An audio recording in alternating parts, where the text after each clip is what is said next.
Hello বন্ধুরা, আমার অফিসের ছুটি ছিল তাই বেরিয়ে পড়েছিলাম একদিনের ট্যুরে। তো জায়গাটা দেখেই বুঝতে পারছো আমরা কোথায় আছি এই মুহূর্তে। আমরা এই মুহূর্তে ক্রস করছি দীঘা গেট। হ্যাঁ, সেই দীঘা গেট। ওহ, কি অসাধারণ দৃশ্য! লাইটগুলো পরিবর্তন হচ্ছে। ওহো, ও অসাধারণ অসাধারণ অতুলনীয়। এরপর যে ছবিটা আপনারা দেখছেন এটা হলো আমার রুমের, মানে যে রুমটাতে আমরা ছিলাম ওটার ছবি। তার টিভি চলছে এখানে। সালমান খানের কিছু একটা গান হচ্ছিল, যদি আপনারা জেনে থাকেন বলবেন। এরপর আমরা কোথায় আছি বলুন তো? হ্যাঁ, সেই ওল্ড দীঘাতে।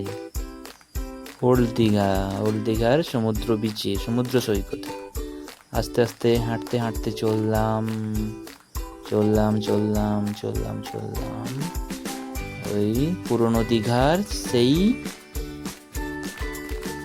সমুদ্র সৈকতে যে দৃশ্যায়ন করা হয়েছে, এই দৃশ্যায়নের কিছু মুহূর্ত আপনাদের সঙ্গে তুলে ধরেছি। আচ্ছা আচ্ছা, এটাকে কেন রেখেছে? ওহো, এটা ডাস্টবিন না? ডাস্টবিন, এখানেই যত সব নোংরা আমি সব ফেলানো হয়। এটা হচ্ছে সেই সৌন্দর্যায়নের দৃশ্য। কি অপূর্ব, অতুলনীয়, ভাবা যায়? এটা হয়েছে আমাদের পশ্চিমবঙ্গ সরকারের দৌলতে, সম্ভবত এনারা সাজিয়েছেন ওনাদের মতো করে যতটা পেরেছেন দীঘাকে আরও সুন্দর করে তোলার জন্য। এই সামনে,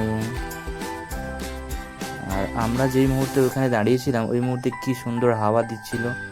প্লাস মনসুন সিজন তো, একটু হাওয়া হালকা হালকা, এক দু পশলা বৃষ্টিও পড়ছিল। আর কি যেন একটা মনে পড়ে গেল। আচ্ছা আচ্ছা, এই ছোটোবেলায় পড়েছিলাম যে অ আ, ছোট খোকা বলে অ আ, সেখানেই তো কথা কওয়া। সহজ পাঠের যে প্রথম পেজটাতে ছিল না, কাভার পেজে, এই ছবিগুলো দেখে সেই ছোটোবেলা মনে পড়ে গেল।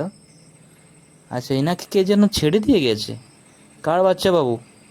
আর যদি কেউ জেনে থাকে এটা কার বাচ্চা, একটু খোঁজ খবর দিয়ে দেবেন। ছাতু না লাইট, আমি বুঝে উঠতে পারছি না। এই সেই সমুদ্রের ঢেউ, যে ঢেউ দেখার জন্য আমরা ছুটে আসি দীঘার সমুদ্র সৈকতে। অপূর্বলীয়, বারবার আছে পড়ছে যে সমুদ্রের কিনারে, শনশন আওয়াজ, কি সুন্দর আওয়াজ, হাওয়া বইছে। ওই দূরের যে লাইটগুলো দেখা যাচ্ছে, ওরা সম্ভবত মাছ ধরতে গিয়েছে, কিংবা জাহাজ এপার ওপার হচ্ছে। এপার ওপার, সরি না, সমুদ্রে এপার ওপার বললে আমাকে হাসাহাসি করবে লোকেরা। তো যাই হোক, ওখানে লাইট কিছু একটা দেখা যাচ্ছে, কোনো না কোনো কিছু করছে বোধহয়।